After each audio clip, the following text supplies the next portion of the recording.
Excelentísimas e ilustrísimas autoridades, señoras y señores, como presidente de Nueva Economía Forum tengo el placer de darles, como siempre, la bienvenida al Forum Europa, que organizamos con la colaboración de Red Eléctrica de España,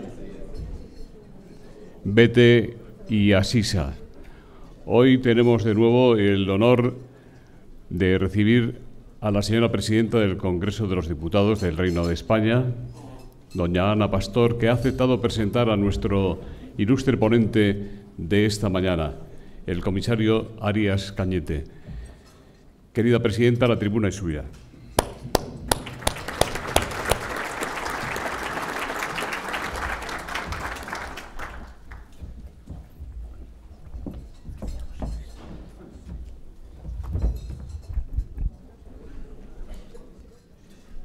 Muy buenos días a todos, señoras y señores. Querido comisario europeo de Acción por el Clima y Energía, querido Miguel Arias Cañete, distinguidos embajadores, señora secretaria de Estado de Medio Ambiente, querida María, señora presidenta de la Asamblea de Madrid, autoridades, señores vicepresidenta del Gobierno, señor expresidente del Gobierno de Canarias, señoras y señores. Me siento muy agradecida, querido José Luis, de estar una mañana más acompañándoos en este foro y, en este caso, en el Forum Europa, que organiza Nueva Economía Forum, y dar las gracias también a los patrocinadores porque nos permiten, a todas las personas que estamos en la vida pública, ponernos o actualizarnos con las comparecencias de personas tan relevantes como es la persona que hoy se va a dirigir a todos nosotros. Muchísimas gracias, José Luis. Hoy les voy a hablar de una persona sobradamente conocida, pero no por ello no voy a dejar de hacer una presentación a la altura, espero a la altura de lo que él se merece. Quiero dar las gracias a Miguel Arias Cañete por ser sobre todo un amigo, por ser una persona de la que aprendes todos los días y especialmente porque su brillante carrera y su prestigio profesional lo ha puesto siempre al servicio de las instituciones españolas y de las instituciones europeas. Miguel Arias Cañete, comisario europeo de Acción por el Clima y Energía, es una de las figuras más importantes y con más proyección de nuestra historia política reciente. He tenido, como saben, el inmenso placer de estar a su lado primero como ministra de Sanidad y Consumo y luego como ministra de Fomento en dos gabinetes en los que don Miguel ha estado a cargo de la cartera de Agricultura, Alimentación y Medio Ambiente. Siento una profunda admiración por Miguel, por sus cualidades personales, por su sentido del humor, pero sobre todo por sus conocimientos. Miguel es un madrileño universal. Estudió Derecho en la Complutense y en el 74 obtuvo la plaza de abogado del Estado, ejerciendo como tal en las delegaciones de Hacienda de Ceuta, de Cádiz y de Jerez de la Frontera. Sería allí, en Andalucía, donde Miguel Arias Cañete comenzaría su brillante trayectoria política, primero como diputado autonómico, luego como senador por la provincia de Cádiz. Pero su futuro político estaba destinado a tomar una dimensión europea. Miguel Arias es elegido eurodiputado en 1986, el mismo año en que entró en vigor el Acta de Adhesión de España a las Comunidades Europeas, y mantuvo su condición de representante en el Parlamento Europeo hasta 1999. De aquella época atesora un conocimiento amplio y profundo del funcionamiento de las instituciones comunitarias y de la destacada contribución de nuestro país al proyecto europeo. Durante esos años desempeñó funciones de alta responsabilidad, como las presidencias de la Comisión de Política Regional del Parlamento Europeo y de la Comisión de Pesca. Comisión esta última que él mismo ayudó a crear, dotándola de autonomía y otorgándole la debida relevancia para un sector tan importante como el sector pesquero. Sus amplios conocimientos en temas presupuestarios, agrícolas y pesqueros le hicieron un referente en el Parlamento Europeo y se tradujeron en logros como, por ejemplo, la aprobación en el 96 en el Parlamento de algo muy importante, que, como saben, es el dictamen consultivo sobre la Organización Común de Mercados de Frutas y Hortalizas, que tan importante era para el mercado europeo, pero especialmente para el mercado español. Y preguntarán ustedes por qué le cuento todas estas cosas. Se las cuento porque en muchos casos la labor parlamentaria Lo sabe bien la secretaria de la mesa, Alicia Sánchez Camacho, que comparte conmigo responsabilidades, que la labor parlamentaria es escasamente conocida y, sin embargo, es mucho más conocida la labor del Ejecutivo, porque tiene más relevancia. Pero, sin embargo, aquí que nos acompañan europarlamentarios saben la gran relevancia que tiene, especialmente el papel que ocupa el Parlamento Europeo para defender los intereses de nuestro país en un mundo globalizado. Por eso, muchas gracias por esa labor que poca gente te conocía cuando te nombraron ministro de Agricultura, Pesca y Alimentación en el año 2000, pero que sin duda tenías el bagaje más importante que puede tener ningún político, no solo de España, sino de ningún país europeo. Posteriormente, después de ejercer como ministro de Agricultura, el presidente Rajoy le llamó de nuevo a formar parte del Gobierno en el 2011. Y ahí vivió uno de los periodos más intensos, me consta, de su carrera política, porque fueron años difíciles, años muy duros, años de escasez, años de pagar deudas, y Miguel Arias Cañete demostró que se puede hacer con poco, mucho. Negoció, como el que más, el paquete, la PAC, que, como saben, llega hasta el 2020 y logró un presupuesto, una financiación de 47.000 millones de euros. Yo me he extendido un poco más de la cuenta para decirle que el ministro Arias Cañete, hizo unas cuantas cosas que van a ser importantísimas no solo en esta década, sino que durarán, espero que muchos años. Por ejemplo, la reforma de la Ley de Costas, que tan importante era para tanta y tanta gente. O, por ejemplo, el proyecto de mejora de la cadena alimentaria, que es clave para tener productos, ya los tenemos, de una gran calidad, pero que sean reconocidos como de gran calidad. O medidas para aumentar la competitividad del sector pesquero, o, como no, la política común de seguros agrarios tan importante para el campo español. Y hoy nuestro ministro, Miguel Arias, es, como saben, desde el 14 el comisario europeo de Acción por el Clima y Energía. Se ha convertido en el 7º español que integra el Ejecutivo comunitario y para todos nosotros es un honor. Y la mejor prueba de que tiene peso y que toma decisiones es que parte de las decisiones más importantes que se están tomando en este momento en la Unión Europea pasan por la cartera de nuestro comisario Miguel Arias Cañete. Por ejemplo, la firma del Acuerdo contra el Cambio Climático en París en el año 2015, donde tuvo un papel relevantísimo, o también la negociación de todo este proceso previo. Me gustaría también destacar que todas las decisiones que se están tomando en este momento en la Unión Europea pasan por las políticas energéticas y las políticas medioambientales, porque la competitividad, como saben, que es otra cartera de la Unión Europea, la competitividad pasa también por respetar el medio ambiente, pero también por tener políticas competitivas. Señoras y señores, Miguel Arias Cañete volvió a demostrar otra vez en la cumbre de clima de Bonn que es un referente para Europa y para el mundo, que las prioridades de su agenda como comisario son la producción de renovables hasta el 2030, que puedan mejorar, la reducción de las emisiones de CO2, el abastecimiento energético o un verdadero mercado interior de la energía que, como saben, está costando mucho llevarlo a cabo. Y termino ya. Querido Miguel, te deseamos desde aquí, tus compañeros desde España y creo que la sociedad española, los mejores éxitos. Me gustaría referirme brevemente a la necesidad de reforzar desde España nuestro compromiso con las instituciones europeas, especialmente con el Parlamento Europeo. Y hoy, casualidades de la vida, hoy, 1 de diciembre, se cumplen 40 años de la primera visita hecha por un presidente del Parlamento Europeo, el italiano Emilio Colombo, a las Cortes Generales españolas. Los españoles recordamos aún aquel discurso tan importante para todos nosotros, cuando aún no se había aprobado la Constitución española y que fue un refuerzo, sin ninguna duda, para España y para la democracia española.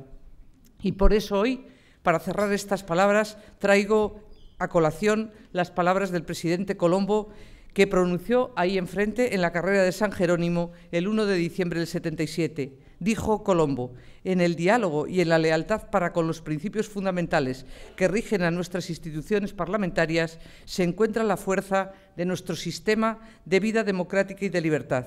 Son las mismas raíces de las que naciera hace ya muchos años la idea de una Europa unida. La idea de Europa unida es la que tiene a Miguel Arias Cañete como uno de los firmes defensores del interés europeo y del interés de su país. Nuestro comisario nos ha dicho muchas veces, y abro comillas, necesitamos recobrar la ilusión por Europa, necesitamos darnos una visión de Europa en el mundo y, sobre todo, creer en ella. Pues así lo cree el señor Miguel Arias Cañete, nuestro comisario, y así lo creemos todos nosotros. Muchísimas gracias, Miguel, por ser como eres y muchas gracias por la gran labor como servidor público que llevas ya ejerciendo durante tantas décadas. Muchísimas gracias a todos ustedes.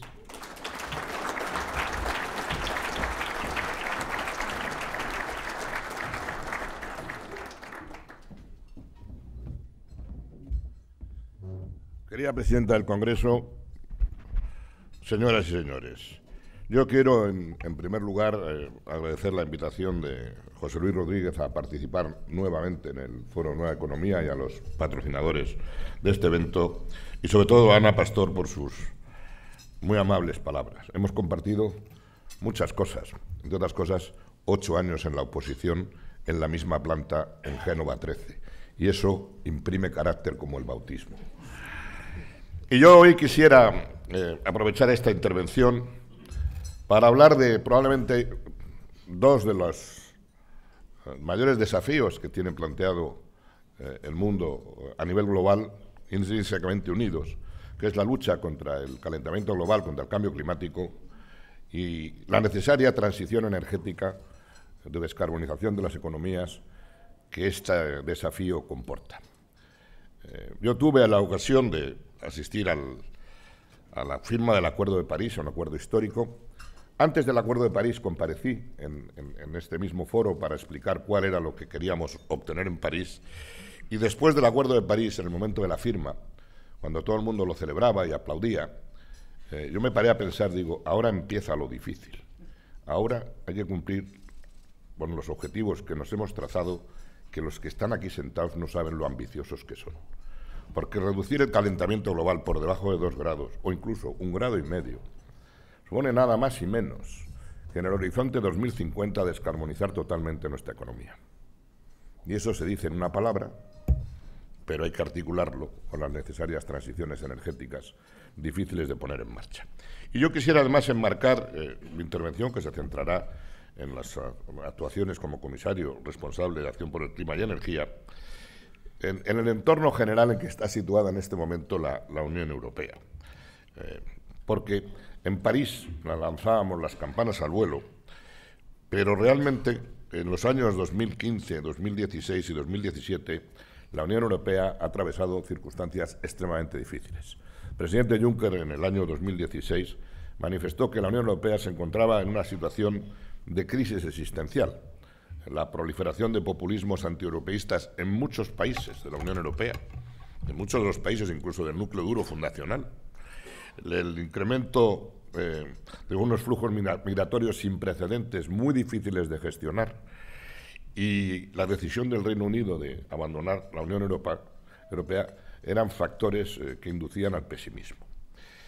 Afortunadamente, entre 2016 y 2017, sobre todo, la situación se ha estabilizado en muchos estados de la Unión Europea y los resultados electorales en Francia, Holanda, España, han vuelto a enderezar la situación.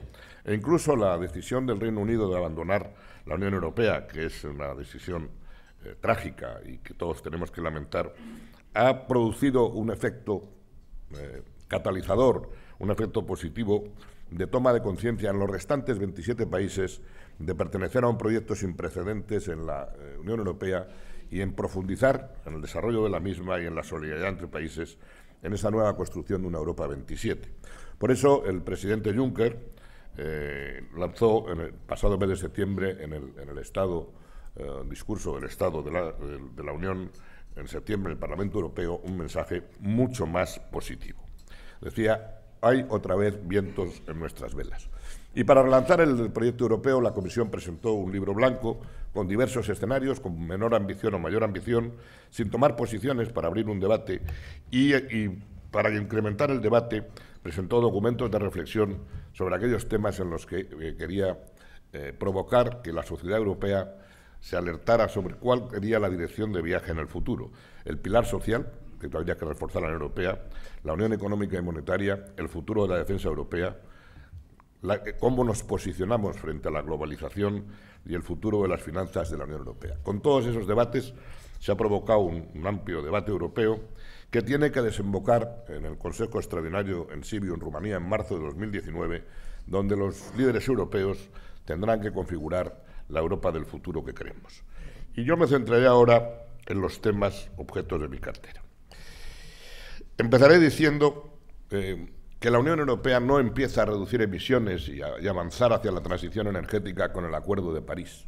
Lo venía haciendo desde muchísimo antes, desde una década antes, porque estuvimos en el marco del Protocolo de Kioto. Protocolo de Kioto que tiene una peculiaridad. En Kioto los países desarrollados asumían objetivos vinculantes, los países en vía de desarrollo no. Y en Kioto el efecto fundamental que se pudo producir en el segundo periodo es que Estados Unidos nunca ratificó el Protocolo de Kioto y otros países como Japón, Rusia y Canadá no continuaron en el segundo periodo de Kioto. Es decir, el Protocolo de Kioto lo cumple en exclusiva la Unión Europea y algunos otros países europeos y apenas cubríamos un 11% de las emisiones globales mundiales. Pero sirvió para poner en marcha la maquinaria europea. Nos establecimos un objetivo de reducción de emisiones del 20%, establecimos unos objetivos de renovables del 20% y unos objetivos de eficiencia energética del 20%. Y eso lo hizo en el Consejo Europeo del año 2007. ¿Qué ha pasado? ¿Qué ha pasado? Pues ha pasado que la Unión Europea ha demostrado que es un socio fiable, que cuando firma un acuerdo internacional hace varias cosas. En primer lugar, asumir objetivos ambiciosos. En segundo lugar, poner en marcha las políticas legislativas necesarias para desarrollar sus objetivos. Y en tercer lugar, hacer una política de favorecer a los países en vías de desarrollo el avance hacia los objetivos climáticos con una financiación pública climática que supone siempre más del 50% de la financiación pública climática internacional para países en vías de desarrollo. Eso nos da credibilidad porque tenemos objetivos, tenemos políticas y tenemos solidaridad. Y eso nos diferencia de otros países como los Estados Unidos de América. Es muy peculiar que con la Unión Europea, que tiene elecciones cada 2 minutos en un país o en otro, cambien los gobiernos, la política es la misma. Cambien los gobiernos, la Comisión garantiza que la normativa comunitaria se aplica. Y puede ganar cualquier tipo de gobierno de cualquier signo político, pero la política es estable. Estados Unidos cambia una administración, viene otra administración, cambia todas las políticas. Incluso cuestionan la permanencia en el Protocolo de Kioto. Eso nos da una fortaleza que los europeos a veces no sabemos valorar. Y yo creo que es bueno ver cómo la Unión Europea cumple sus objetivos. Teníamos un objetivo de reducción del 20%.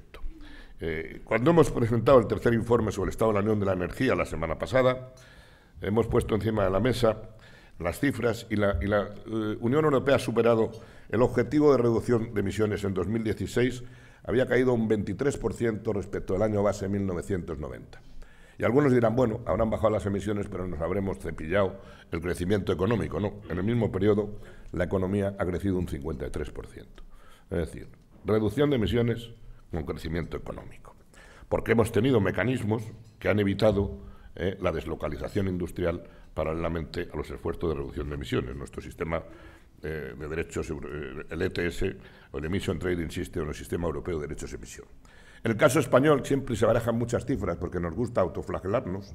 Yo celebro las cifras europeas, pero en el caso español tenía un objetivo España de reducción de emisiones respecto al 2005 de un 10%, debe estar en este momento en un 16%, en nuestros modelos predictivos sitúan que estará probablemente en el 20% en el año 2020. Está aquí la secretaria de Estado pues, que se encargue de que el modelo diga la realidad. Nuestros modelos suelen ser tirando a un poquito pesimistas, o sea que posiblemente se pueda cumplir.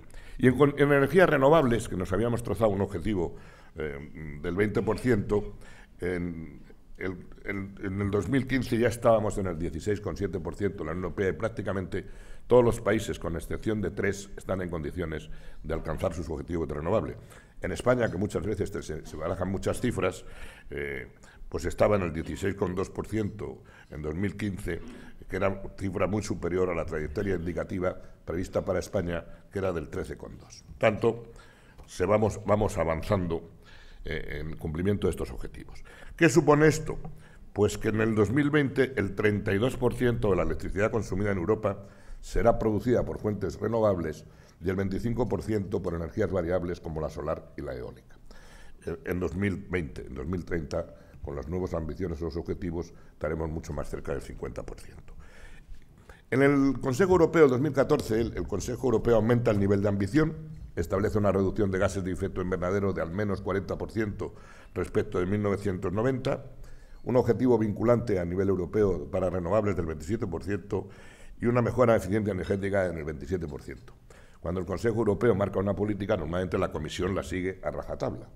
Pero yo hubo una política en que dije, voy a ir más allá que el Consejo Europeo a ver qué pasa. Y lo dije con cierta preocupación. Y puse encima de la mesa un objetivo de eficiencia energética del 30% y además vinculante. Bueno, pues cuando los ministros tuvieron que tomar su posición común, lo del 30% pasó, como pudo, pero pasó. Lo de vinculante se quedó por el camino. Ahora tenemos el Parlamento Europeo que está actuando con mayor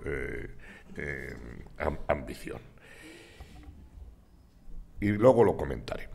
Pero yo solo quería manifestar que en este proceso de poner en marcha instrumentos para cumplir los objetivos de Kioto, que el Consejo Europeo pone nuevos objetivos, lo que ha ocurrido entre medias es que se ha generado un complejo industrial europeo de energías limpias y eficiencia energética muy potente, con patentes, con industria, con producción, con instalaciones en la Unión Europea y fuera de la Unión Europea, que lo que ha contribuido es a una fortísima reducción de los costes de la energía. Entre 2010 y 2015, los costos de los medios globales de generación para la energía eólica cayeron hasta un 45%, y en las plantas y paneles solares entre un 75 y 80% en el mismo periodo. ¿Eso qué quiere decir? Pues que es más fácil conseguir los objetivos o se puede ser algo más ambicioso, y luego aludiré. ¿Y qué está pasando en el mundo? Pues que el crecimiento de energías renovables a nivel global demuestra hoy que la transición energética ya está en marcha. En 2016 se instalaron en el mundo 165 gigavatios de capacidad renovable, 2/3 de la nueva capacidad neta. Es decir, hoy, cuando se está instalando nueva capacidad, 2/3 son renovables, otro tercio energías tradicionales. El nivel de empleo son de 10 millones de empleo ya en este sector. Y esto nos sitúa en un horizonte, esta caída de los precios, en que cuando queríamos desarrollar las renovables, y hay que hacerlo pues, con la prudencia, en términos de costo-eficiencia suficiente, y teniendo en cuenta que hay que modificar las reglas del mercado eléctrico para hacerlo a las renovables, que cuando calculamos en nuestros sistemas de evaluación de impacto en los costos de un objetivo de renovables y los comparamos con los costos actuales, los costos anuales para el sistema son 2.700 millones de euros menos al año desde el 2020 hasta el 2030, lo cual quiere decir que ir a niveles más ambiciosos del 27% hoy se puede hacer con el mismo costo o con menores costos y se pueden considerar que el Parlamento Europeo tiene margen en este momento para ampliar nuestras propuestas iniciales. Debo decir que en el juego de la legislación europea se está viendo una Comisión Europea que trata de hacer propuestas en términos costo-eficiencia de acuerdo con los datos disponibles, un Parlamento Europeo muy ambicioso y un Consejo con mucha menor ambición. Con lo cual, los trílogos, la negociación a dos bandas en la que yo desarrollo un papel de honest broker, si puedo, y luego hay un capítulo que seré un dishonest broker y explicaré por qué, son de enorme interés para ver cómo vamos a desarrollar la legislación. Yo hoy quiero, desde esta tribuna, agradecer la labor que ha hecho como ponente de renovables mi amigo don José Blanco. Aquí tenemos a un expresidente del Parlamento Europeo, sabe lo importante que son los ponentes, y hay que reconocer que don José Blanco ha hecho un gran dictamen, una gran ponencia, con enorme ambición. Le deseo mucha suerte en el trílogo, porque ahora tiene que convertir los deseos en realidad, y yo tengo que ayudarle en ese proceso de ambición, pero cuando el Parlamento hace un informe bueno es mucho más fácil el trílogo. Pero tengo que reconocerlo porque ha sido un gran trabajo y nos va a permitir tener en cuenta todos los esfuerzos para seguir adelante. Yo quiero poner en perspectiva que estos esfuerzos de la Unión Europea, estos nuevos objetivos que se pusieron en octubre de 2014 y que ahora estamos traduciendo en legislación, ya no son un esfuerzo aislado de la Unión Europea como pasaba en Kioto. Ya es un esfuerzo universal. Kioto, y lo decía yo antes, cubría solamente el 11% de las emisiones de carbono globales. París lo ratifican 197, lo han firmado 197 países, lo han ratificado 170. Normalmente los procesos de ratificación de acuerdos internacionales son muy largos, muy lentos por los procesos nacionales y las dificultades, y el hecho de que París entrara en vigor en menos de un año un acuerdo de esta naturaleza denota que hay un movimiento global. Pero lo más importante es que se han presentado 165 planes nacionales de lucha contra el cambio climático con acciones de mitigación y adaptación, y en todos tienen un denominador común. Hay componentes de renovables y componentes de eficiencia energética. En la Unión Europea, la parte importante del proceso no empieza cuando el Consejo Europeo establece los objetivos iniciales. Empieza cuando tenemos que poner en marcha toda la legislación necesaria para cumplir los acuerdos de París. Y yo tuve que poner en marcha, en primer lugar, la modificación de nuestro mercado de carbono, nuestro sistema de derechos de emisión, porque los sectores intensivos en energía tienen que reducir emisiones un 43%, y eso lo tenemos que hacer con un precio al carbono.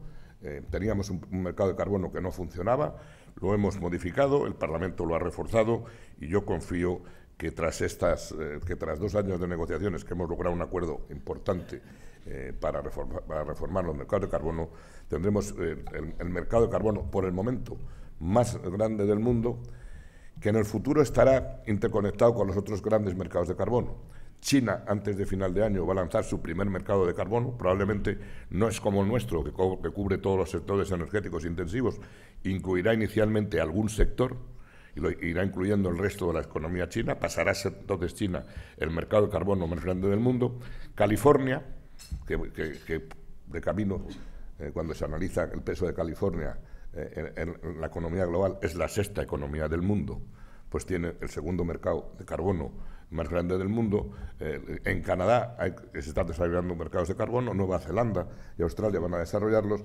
Por lo tanto, en el futuro, si logramos coordinar nuestros sistemas, tendremos unas plataformas de trading de mercados de carbono a nivel universal, porque la alternativa es establecer carbon taxes, impuestos al carbono y ajustes en frontera a las importaciones de carbono, que son mucho más complicadas porque distorsionan el comercio mundial, aunque algunos grandes líderes mundiales en este momento levanten la bandera del carbon tax y de los llamados border carbon tax adjustment. Yo prefiero reforzar el sistema europeo de derechos de emisión, reducir el número de asignaciones gratuitas en el mercado, hacer que los precios suban, que manden señales y que apuntemos a mayor eficiencia y más reducción de emisiones. La segunda propuesta que tuve que hacer es una propuesta que me obligó a viajar por toda Europa, cuando mi amigo Pepe Blanco me dijo: quiero poner objetivos vinculantes nacionales en las renovables. Digo: Pepe, verás dónde te vas a meter, porque yo vengo de poner objetivos renovables, objetivos vinculantes a los 28 Estados miembros, Reino Unido incluido, en los sectores del transporte, de la agricultura, de los edificios y de los residuos.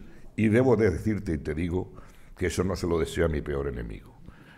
Porque recorríamos Europa de arriba abajo convenciendo a la gente y viendo que los ministros a veces lanzan discursos grandilocuentes cuando las cámaras están encendidas, pero cuando te sientas en la mesa y dice: a ti te toca, y miro a la secretaria de Estado, bajar el 27% en estos sectores y apáñate como puedas, la batalla es muy distinta. Y los que en la mesa del Consejo dicen: más ambición, comisario, en vez de menos el 40, vete al 60. Cuando le dice: bueno, pues tú vas a reducir el 40%, dice: a mí ni me mires. O sea que esto, los objetivos vinculantes, pero hemos logrado establecer objetivos vinculantes en todos estos sectores, transporte, calefacción y refrigeración de edificios, residuos y agricultura, que tienen que alcanzar una reducción del 30% respecto a los niveles del 2005. Va a ser francamente compleja. Estas dos propuestas están lanzadas junto con la de uso de la tierra, cambio de uso de la tierra y silvicultura en el marco de actuación en materia de clima hasta 2030, porque también el sector agrícola tiene que contribuir a la reducción de emisiones. Y otra de los temas más complicados que ha habido que poner encima de la mesa son las reducciones de emisiones en el transporte por carretera. Decía yo antes que las emisiones en la Unión Europea han descendido desde el año 1990 un 23%. En todos los sectores ha habido acción. Hay un sector, sin embargo, en que las emisiones han crecido. El transporte. Han crecido un 20%. Y el problema no es que crezca. Es que el transporte es un sector dinámico que está en crecimiento continuo. Crecerá el transporte de pasajeros un 42% y en transporte de mercancías cerca de un 60%. O sea, tenemos un sector en expansión que incrementa emisiones y, por lo tanto, es un sector en el que hay que actuar. Lo hemos hecho de dos maneras, estableciendo límites, reducciones de las emisiones de CO2 para que haya mejoras en los motores de combustión interna y estableciendo estímulos para el desarrollo de vehículos de bajas emisiones, menos de 50 gramos de CO2. Y lo hemos hecho también desde una perspectiva de preocupación por el futuro del sector del transporte. Y preocupación porque Europa ha sido líder del motor de combustión, líder del vehículo diésel, pero estamos viendo a nivel mundial las tendencias. En primer lugar, estamos viendo las decisiones de alcaldes en muchas ciudades importantes de limitar el acceso al tráfico a los cascos urbanos por razones de calidad del aire, de partículas en el aire, por una parte, de un modo desorganizado, no coordinado. Y en segundo lugar, estamos viendo una fuerte expansión en los mercados indio y en el mercado chino de desarrollo de los vehículos eléctricos, con todas las últimas tecnologías y con todos los desarrollos de baterías. La producción de baterías ha desaparecido en la Unión Europea y el liderazgo en vehículos eléctricos lo estábamos perdiendo. Entonces hemos intentado un estímulo al desarrollo del vehículo eléctrico para que nuestros fabricantes de automóviles que han sido líderes vuelvan a tener ese liderazgo mundial. Y estamos también estableciendo los mecanismos de apoyo en favoreciendo la innovación para desarrollar baterías de nueva generación que se localice su producción industrial en Europa. O sea, es un doble desafío. Ser líderes en baterías con nuevas patentes, con las de ion litio no vamos a poder competir con China, que tiene economías de escala, pero con baterías de nueva generación probablemente sí. Y en segundo lugar, hay que desarrollar gamas de vehículos eléctricos. Pero para desarrollar las gamas de vehículos eléctricos, o de cero emisiones o híbridos enchufables o de hidrógeno, pues hay que establecer sistemas de recarga. Y aquí muere el artista, porque los fabricantes no producen porque no hay recarga y los que podrían poner puntos de recarga dicen ¿para qué me voy a gastar en la recarga si no hay coches eléctricos? Y entre todos lo mataron y él solito se murió. Entonces hemos intentado desde nuestra modestia poner un granito de arena que consiste en algo tan sencillo como decir cada vez que se haga un edificio de nueva construcción tiene que haber cableado en todas las plazas de aparcamiento. El precableado. Y luego cada cual que se compre su estación de carga si quiere. Pero en los edificios comerciales, que cada 10 plazas haya una plaza de recarga. Bueno, pues ¿qué ha hecho el Consejo de Ministros de la Unión Europea en su sabiduría? Pues ha dicho, no, en los edificios comerciales que tengan más de 10 plazas, cualquiera que sea el número de plazas, una plaza de recarga. Imaginémonos el Santiago Bernabéu, el parking del Bernabéu, o el Atlético de Madrid, 15.000 coches aparcados allí, con una plaza de recarga, abofetados todos, por ver quién carga el coche para volver a casa. Yo creo que a veces falta un poco de sentido común. Pero la infraestructura, y además hemos puesto en marcha programas financieros dotados con 800 millones de euros para apoyar inicialmente las infraestructuras de cargas que son necesarias poner en marcha. Después de estos paquetes que afectaban al componente clima, pues hemos puesto, nos damos cuenta que teníamos que modificar toda la legislación del sector eléctrico y hemos puesto un nuevo paquete de energía. Se llamaba paquete de invierno, luego se llamó energía limpia para todos los europeos, porque en la Unión Europea a cada cosa se le bautiza de una manera. Este se llama energía limpia para todos los europeos, que cambia completamente el diseño del mercado eléctrico, que cambia las directivas de renovables, cambia la eficiencia energética, cambia los sistemas de gestión de riesgo y, sobre todo, establece una gobernanza importante. Porque o hay objetivos vinculantes, y entonces la Comisión, si no se cumplen los Estados miembros, lo lleva al Tribunal de Justicia, sistema fácil, o si no, hay que establecer un sistema de gobernanza en que se establecen unos planes integrados energía-clima, que este es un tema muy entretenido, porque yo debo decir que de las cosas más complicadas como comisario es que dos direcciones generales que tienen filosofías distintas trabajen coordinadamente en una sola dirección y convertir las políticas climáticas en políticas energéticas y las políticas energéticas en climáticas. Pero en los distintos gobiernos nacionales el diálogo ministros, energía y clima es variopinto, cuanto menos, ¿no? Entonces yo que viajo por todos, digo, a la hora de hacer los planes hay que sentarse, hacerlos conjuntamente, hacerlos con objetivos ambiciosos y hacerlo con políticas integradas. Todos los estados tendrán que presentarnos planes integrados, la Comisión verificará su cumplimiento y tendremos sistemas de gobernanza para hacer el seguimiento de los mismos y el cumplimiento de los mismos. En estos planes es evidente que nos vamos a encontrar una enorme discusión sobre los niveles de renovables que tienen que tener los Estados miembros y luego los niveles de interconexión que tienen los Estados miembros que condicionan su desarrollo de renovables, que es un tema que va a tener cierta complejidad.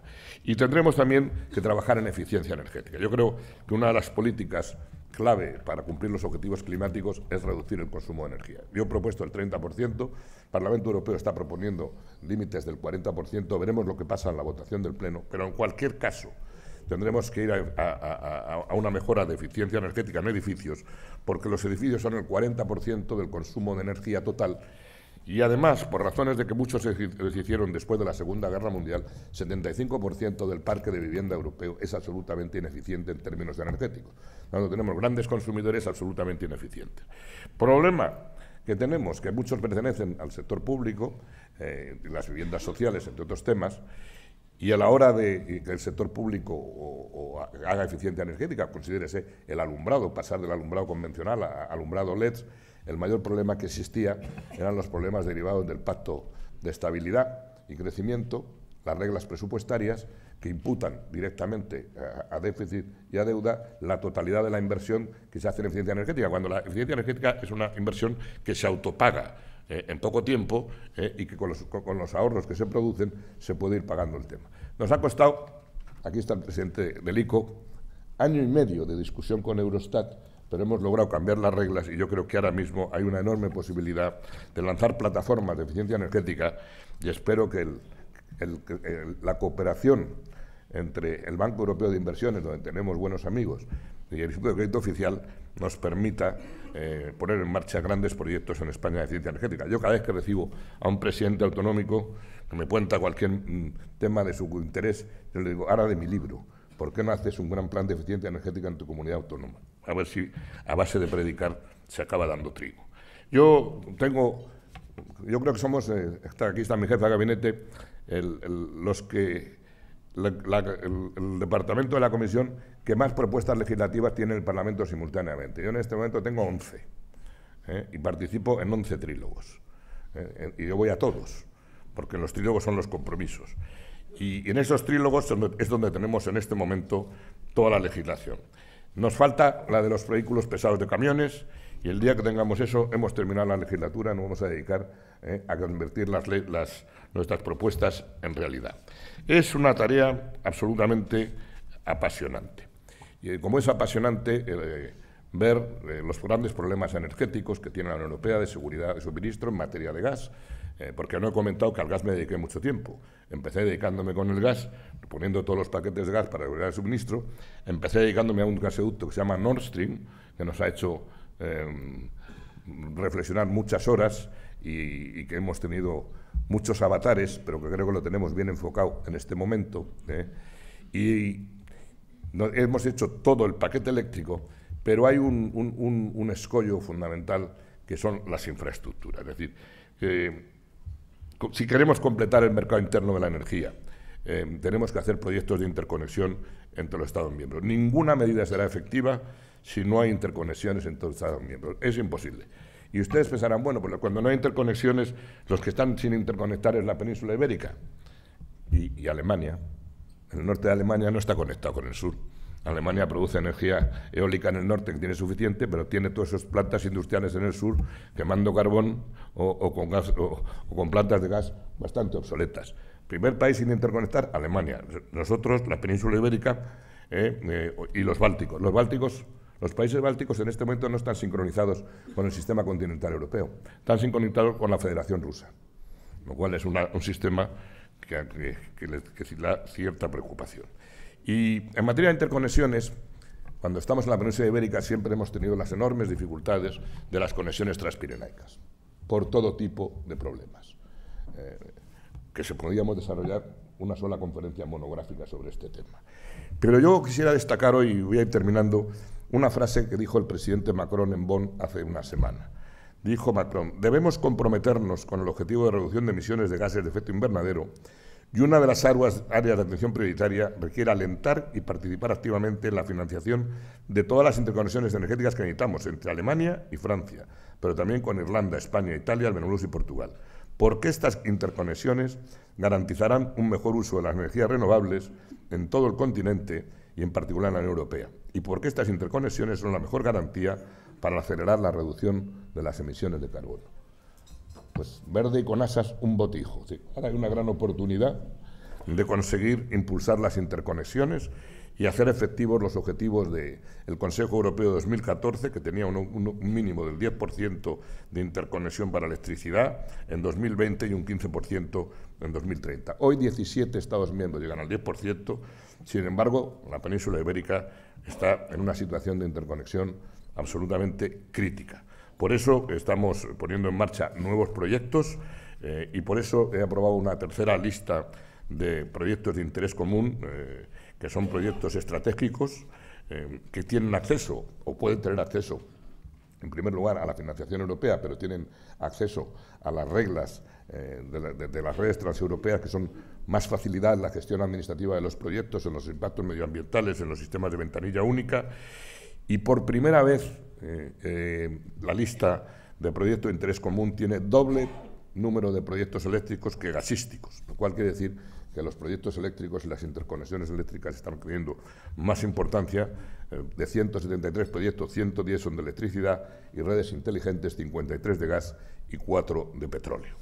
En el caso español, pues hemos hecho algunos avances. Aquí está mi buen amigo Pepe Folgado, y gracias a los esfuerzos que está haciendo Red Eléctrica, el proyecto de interconexión del Golfo de Vizcaya, que va a doblar la capacidad de interconexión, no es que sea todo, pero es un paso, pues se completará en 2025. Los reguladores han acordado la división de costes entre los dos países, que tampoco está mal, 875 millones por cada parte. La Comisión ha dado fondos para la preparación técnica y supongo que ahora en el mes de febrero pedirán fondos de la conexión de facilidad para conexiones europeas para financiar este proyecto. Pero este proyecto solo nos llevaría a 5.000 megavatios de interconexión y hacen falta 2 adicionales transpirenaicos que nos lleven la interconexión a 8.000 megavatios.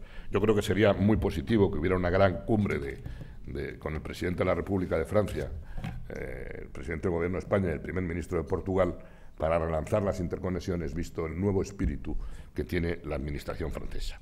Yo quiero concluir esta intervención diciendo que el proceso de descarbonización es imparable, que vamos a un abandono progresivo de los combustibles fósiles, que por supuesto existirán combustibles como el gas, que serán la energía puente entre los combustibles fósiles más emisores de gases de efecto invernadero y las energías renovables en la transición hasta que se desarrollen técnicas de almacenaje y interconexiones plenamente desarrolladas, pero que es un proceso que, como es imparable, hay que gestionar con inteligencia, con los periodos transitorios necesarios, pero con la ambición suficiente para frenar el calentamiento global. Los fenómenos meteorológicos son cada vez más acusados, las sequías son más intensas, los tornados, los tifones, los tsunamis, la elevación del nivel del mar.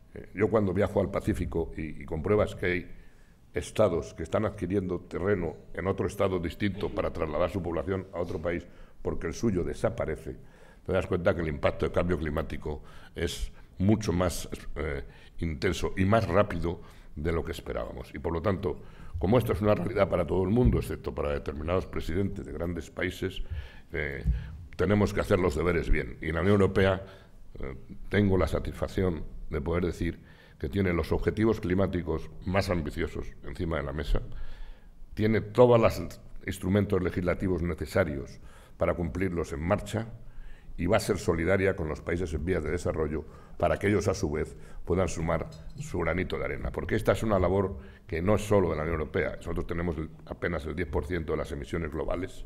No solo es de China, los Estados Unidos, la India, Japón, Corea, es de cualquier país, porque es una suma de todos. Y por eso en París establecimos un mecanismo dinámico, que cada 5 años nos reuniríamos para ver dónde estábamos y qué nivel de ambición habría que establecer. Yo estoy seguro que los comisarios que me sigan van a tener que gestionar modificaciones de las políticas que estoy poniendo en marcha, porque habremos asumido objetivos climáticos de reducción de emisiones más ambiciosos en una hoja de ruta que lleva a la plena descarbonización en 2050.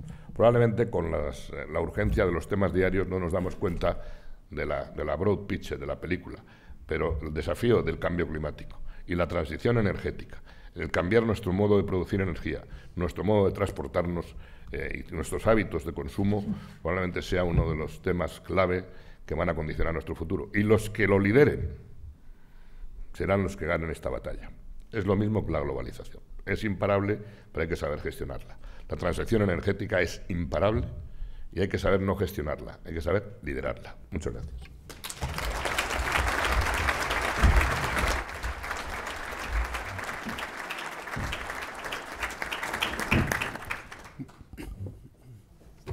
Muchas gracias, doña Ana Pastor, por la presentación. Muchas gracias, comisario.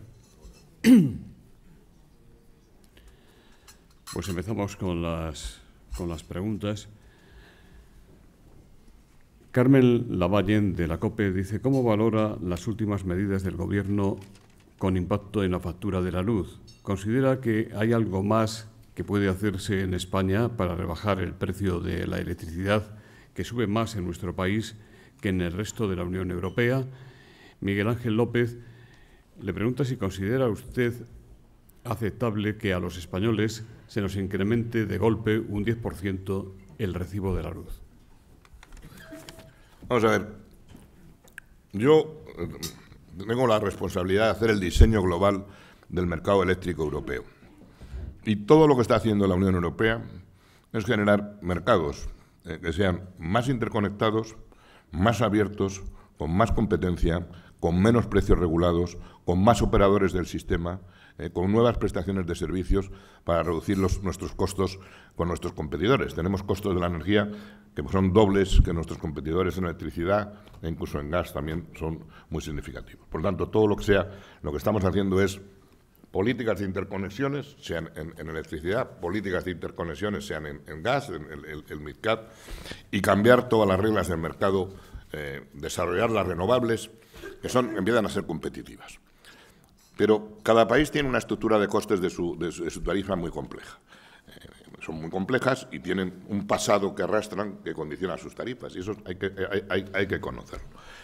Yo soy partidario de buscar ese mercado europeo integrado, yo soy partidario de que los consumidores tengan acceso a contadores inteligentes, a contratos dinámicos de precio, a que los consumidores gestionen su energía y no paguen solamente el billete a final de mes. El sistema ideal el que la Comisión quiere es consumidores muy dinámicos, que estén con sus teléfonos en sus apps, cerrando sus aplicaciones, hablando de sus aplicaciones y consumiendo energía en los momentos, produciendo energía, almacenando energía.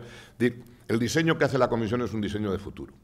Las gestiones de los problemas transitorios pues existen. Ahora, es obvio que en momentos en que se dispara el consumo, en momentos en que se cierran centrales nucleares francesas porque están en mantenimiento, pues los impactos se producen en los mercados. Si están perfectamente interconexionados, se pueden hacer de otra manera.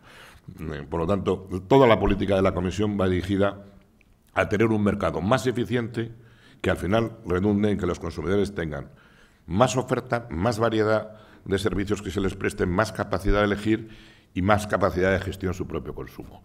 Ese es el futuro y, por tanto, me parece el que estamos trabajando. Cada país tiene sus problemas y tiene sus momentos punta. Eduardo Martínez, de Castilla y León Televisión, le pregunta cómo valora las discrepancias entre el Gobierno e Iberdrola por el cierre de las centrales térmicas de Lada y Velilla. Los sindicatos creen que Iberdrola lo hace para desviar la atención y creen que no dejará de emitir CO2 porque los derechos de emisión pasarán a otras centrales. Hay más preguntas en relación con estos temas. Sí. Se ha firmado un acuerdo de más de 20 países para el abandono total del carbón. Sin embargo, dice quien pregunta, Alemania tiene un 40% de producción eléctrica con carbón. Siendo la locomotora económica de Europa, ¿cómo encaja esto con los objetivos de descarbonización total en 2050? Marcelino Mencía le pregunta si no hay manera de salvar la minería del carbón español. Vamos a ver, yo lo primero que he dicho es que estamos en un proceso de descarbonización gradual de la economía. Y en ese proceso hay países que están tomando la decisión de abandonar el carbón. En la COP23 hubo varios países, entre ellos 10 países europeos, que manifestaron su voluntad de cerrar completamente sus plantas de generación de carbón. La Comisión, ¿qué es lo que ha hecho? La Comisión no entra entre las polémicas entre una empresa y un gobierno. La Comisión lo que hace es, si un gobierno pone encima de la mesa una norma, verifica si esa norma es acorde con la legislación comunitaria en vigor. Y ahora debo recordar que ahora tenemos una legislación en vigor y que estamos trabajando para otra legislación que va a entrar en vigor a partir de 2020, por lo cual vamos a tener dos juegos distintos de medir. Pues, en este momento los servicios de la Comisión, no solo los de la energía, sino otros servicios, están analizando las normas españolas para ver si estas normas son conformes con la legislación comunitaria. Debo decir que cuando se publicó la Ley 24/2013, que incluía la regulación de procedimientos de autorización para el cierre de plantas, hubo ya una queja en el año 2013 y se abrió lo que llamamos un pilot, un proceso de análisis e investigación. Ese pilot concluyó en septiembre del 2017 diciendo que la ley se ajustaba a la legislación comunitaria. Ahora, el Real Decreto lo que hace es desarrollar algunos capítulos de la ley, y lo que está analizando en este momento, empezando a analizar, porque estamos todavía en un proyecto de Real Decreto que además está en información pública en este momento, estamos analizando varios servicios de la Comisión cuál es la compatibilidad o no compatibilidad con el derecho comunitario. Pero la Comisión analiza compatibilidades, pero no analiza posicionamientos de empresas con gobiernos. No daríamos abasto.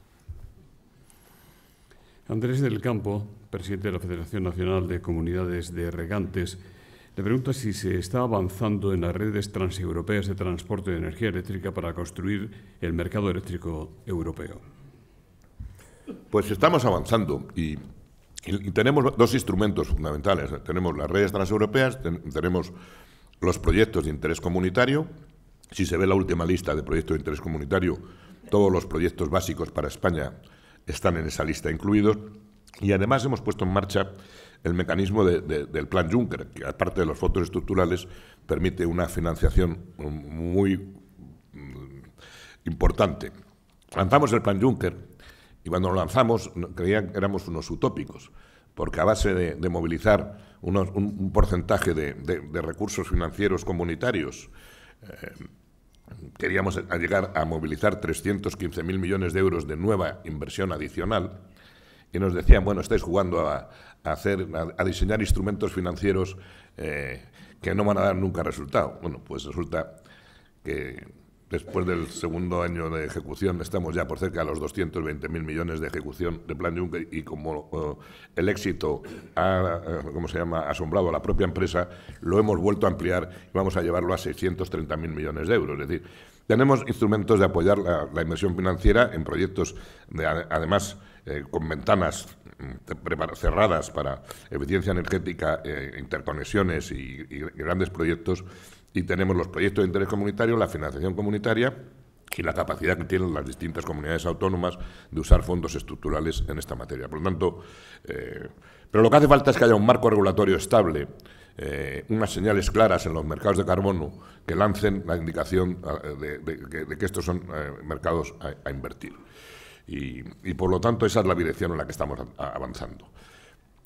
Es verdad que la situación de la península ibérica sigue siendo muy complicada en materia de interconexiones, es verdad que estamos dando un impulso, pero es verdad que es muy inexplicable que en 2013 o 2014 el nivel de interconexión fuera absolutamente mínimo. Hay red eléctrica que hace las cosas muy bien entre otras, hace una aplicación para el teléfono, una app que permite ver cómo están las interconexiones funcionando en tiempo real. Y lo que se vas viendo es que está saturada la de Portugal, la de Francia, que la de Portugal tiene margen, que Andorra pues va unas ribas para abajo y que Marruecos también funciona. O sea, es una aplicación que yo cuando la enseño por el mundo presumo de español y de amigo de Pepe Folgado, porque digo, esto no lo tenéis vosotros. Juanma Revuelta, de Finnova, dice: Europa tiene un problema grande con la gestión de residuos. Startups españolas tienen tecnologías de valorización energética de residuos con proyectos aprobados en el programa Horizonte 2020. Sin embargo, los operadores tradicionales prefieren seguir quemando esos residuos o llevarlos a vertederos en lugar de hacer diésel técnico a partir de residuos. ¿Qué puede hacer la Comisión para apoyar esa transformación de residuos en energía? Pues lo que estamos haciendo dentro de la Directiva de Renovables, establecer todas las normas de biocombustibles. En materia de biocombustibles es verdad que estamos queriendo que haya una reducción progresiva de los usos de los biocombustibles basados en cultivos tradicionales para ir a biocombustibles avanzados. Estamos estableciendo normas sobre la utilización de la biomasa. Y, sobre todo, estamos estableciéndole a los Estados miembros obligaciones de reducción de emisiones en materia de residuos, porque tienen que trabajar en 4 campos. En el transporte es complejo. En la agricultura tiene un potencial de reducción más reducido, aunque la política agraria común del futuro tendrá componentes de cambio climático. Y en los edificios. Y en los edificios muchas veces las restricciones presupuestarias lo hacen más complejo. Por tanto, el ámbito de los residuos será uno de los ámbitos que en los planes nacionales de energía y clima los Estados miembros tendrán que poner sus políticas de residuos, sabiendo también que aquí hay un componente de competencias autonómicas que complica estos temas a nivel nacional, que en otros países más centralizados es más fácil. Íñigo Abarca, de Asturiana de CIM, le pregunta al comisario si comparte la opinión del ministro Nadal con respecto a la interrumpibilidad de que la Comisión no ha tenido visión global. Hay una guerra comercial que perjudica a España y a su industria electrointensiva. Álvaro Dorado, de Alcoa, dice: la industria de consumo eléctrico intensivo puede jugar un papel muy importante en los objetivos de la Unión Europea respecto a la reducción de emisiones de CO2, pero no logrará subsistir sin un precio eléctrico competitivo. Las directrices de la Comisión son claves para poder llevar a cabo, de hecho, precio. ¿Podría comentar los planes de la Comisión respecto a esas directrices a partir de 2021? Las directrices.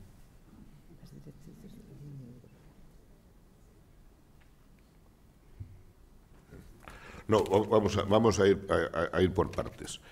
En primer lugar, cuando hablaba de la interruptibilidad y todo este tipo de pagos que hay dentro del sistema eléctrico, al final estamos hablando de ayudas de Estado para apoyar determinados sectores, que hay que ver si son compatibles con la normativa europea reguladora de ayuda de Estado. En este momento hay un diálogo entre la Comisión y el Gobierno español para ver qué tipo de ayudas son verdaderamente ayudas de Estado compatibles y cuáles no son compatibles. Eso es normal en el día a día, ¿no?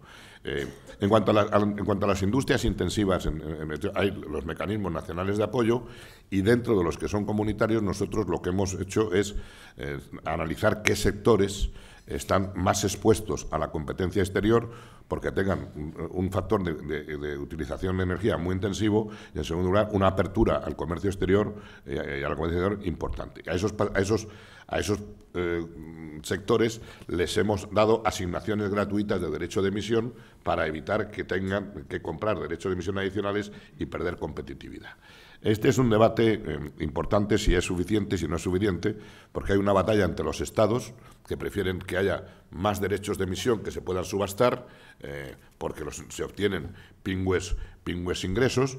Piénsese que España, con las subastas de derechos de emisión en los últimos años, ha obtenido cerca de 2.000 millones de euros en importe de la subasta por parte de los gobiernos, y las compañías, que lo que quieren es que haya menos subastado por el gobierno y más derechos que sean asignados. Por otra parte, si hay un exceso de asignación de derechos, pues se pasa lo que pasó en el periodo anterior, que al haber exceso de derechos, la tonelada de carbono no valía nada y nadie tenía ningún interés en reducir sus emisiones porque había saturación en el mercado. Entonces, este es un difícil equilibrio que estamos en la cuerda floja. Y en cuanto a los precios eléctricos caros para los sectores o no caros, por eso estamos queriendo interconectar los sectores, por eso estamos queriendo que haya mercados más flexibles, por eso queremos que haya grados de integración regional y por eso queremos que haya las posibilidades de que haya más suministradores, más fuentes de energía, más diversificación. En el caso del gas, yo estoy trabajando para que cada país por lo menos tenga 3 suministradores distintos de gas, por eso hemos desarrollado una estrategia de gas natural licuado y por eso estamos haciendo interconexiones. Es decir, lo que puede hacer la Comisión lo está haciendo, es intentar hacer las interconexiones para que nadie dependa de un solo operador. Normalmente es el gas ruso el que nos complica todos los escenarios de seguridad energética y estamos trabajando mucho en Europa Central y Europa Oriental, que son los que tenían mayores problemas, los que no tenían capacidad de flujos reversibles y los que en situaciones de crisis no se podía ejercer la solidaridad. Yo estoy muy contento que en materia de gas hemos puesto en marcha la solidaridad interregional con legislación eficiente. En materia de electricidad estamos haciendo ahora mismo algo similar, pero todo el diseño del que quiere hacer este paquete y de los paquetes que vengan es llegar al ideal. El ideal es un mercado único europeo en que fluya la energía, norte-sur, este y oeste, donde haya mucha competencia abierta, donde no haya precios regulados y donde la oferta y la demanda sean las que fijen los precios y donde además las renovables reduzcan el costo de producción de energía. Esta es una batalla de largo recorrido y entre medias pues tenemos que proteger a la industria de la deslocalización en el marco de la nueva regulación que hemos hecho de los sistemas europeos de derecho de emisión. Arturo Foncillas le pregunta, desde su punto de vista personal y el de las responsabilidades sectoriales que usted desempeña en la Comisión, ¿qué valoración hace sobre la marcha o no marcha de las negociaciones entre el Gobierno británico y la Unión Europea? ¿Cuándo y cómo cree que será la salida efectiva del Reino Unido? Vamos a ver, yo lo primero que diré, cuando se redactó el famoso artículo 50, los que lo redactaron pensaron que nunca se aplicaría, porque es un artículo de compleja aplicación. A mí me afecta porque el Brexit no solamente es el Brexit, es también del Tratado de la Unión Europea, es también de Euratom, que tiene muchas otras implicaciones. Es una relación muy complicada. La Unión Europea, con el negociador jefe Barnier, está planteando todos los escalones. Hay 3 temas que son claves en este momento. Uno, cuál es el impacto financiero de la salida del Reino Unido y cuáles son las obligaciones financieras que tiene que asumir, cuál es el volumen de las mismas. El segundo, muy complicado, es el tema de Irlanda del Norte y qué va a pasar con las fronteras de Irlanda del Norte y, sobre todo, qué impacto tiene en los acuerdos de Good Friday, que son muy complejos desde el punto de vista político. Y, finalmente, la situación de las personas afectadas, la libre circulación de personas, qué va a ocurrir con los residentes en el Reino Unido y con los residentes del Reino Unido en la Unión Europea. Son elementos básicos de despejar. Si hay progreso en todos esos ámbitos, pues iremos a la segunda fase, que el Consejo Europeo constate que hay progreso suficiente y se estudien las modalidades post-Brexit de cuáles serán los sistemas de convivencia futuros, que son muy complejos y que hay que regular en todas las áreas. Las mías de clima y energía ya me sé lo que puede ocurrir, pero en otras áreas pues hay que definir lo que puede pasar. Sara Domínguez le pregunta cuál será el objetivo final, entre el 27 y el 35% de renovables en Europa, el reparto entre los Estados miembros y el calendario. Javier Alberto Muñoz dice, en el acuerdo del ITRE de esta semana se ha votado un aumento del objetivo renovable al 35%. ¿Cómo se va a trasladar ese objetivo 2030 a los Estados miembros? ¿Volveremos a ver objetivos vinculantes? Carlos Monreal dice, ¿se podría aclarar e incluir residuos inorgánicos como materia prima para la producción de carburantes de transporte, por ejemplo, en la red? Vamos a ver. Respecto a dónde vamos a acabar, ya me gustaría saberlo. Es decir, a mí esto me va a costar probablemente 10 días, 10 noches de negociación. Va a ser muy compleja la negociación. Compleja porque el Consejo de Ministros parte de un 27 vinculante a nivel europeo, pero no vinculante a nivel nacional. el Parlamento parte de un 35, pero con un sistema de gobernanza, de gap filler, de cómo llegar a la ambición global del 35% y qué hacer si no se llega, que tiene mucha complejidad, unas reglas que deberían estar en la gobernanza, en el sentido de que hay que analizar cuál es... El esquema sería que los Estados miembros dicen cuál es su nivel de ambición. Entonces se pone encima de la mesa todo y si se llega al 35, pues perfecto, se da por bueno lo de todo el mundo.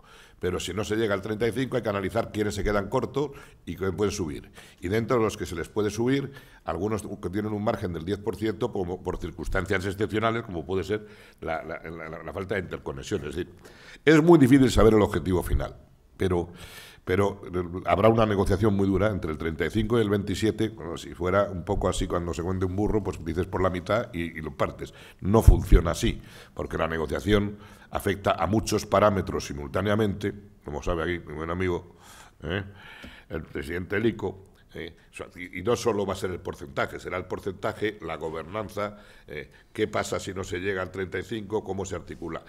Pero lo que no hay unos benchmarks que establecen pues, que sería lo ideal para cada país, hay fórmulas técnicas, pero al final será una negociación política. Yo lo que sí pondré encima de la mesa son los costos que tiene cada nivel de renovables que se quiera para que se sepa los costos del sistema. Creo que las decisiones de esta envergadura que van a afectar a la transición energética hay que hacerla con pleno conocimiento de los costos para el sistema. Yo ya sé que el 27% hoy tiene un costo de 2.700 millones de euros al año menos que el que habíamos estimado. Que el 30% se puede conseguir posiblemente con los costos que habíamos estimado en los estudios de impacto, pero por encima de esto pues habrá que tener una larga negociación.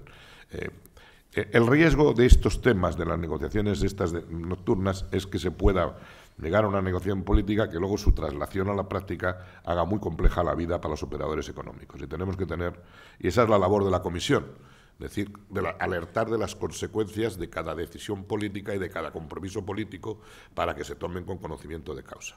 Luego los colegisladores tienen la última palabra, pero por lo menos hay que decir, esto lleva a esta consecuencia. O no tiene lógica tener el 40% de eficiencia energética y el 27% de renovables. Tendría más tener menos de aquí y más de allá. Esto es un poco el tema de la cuestión.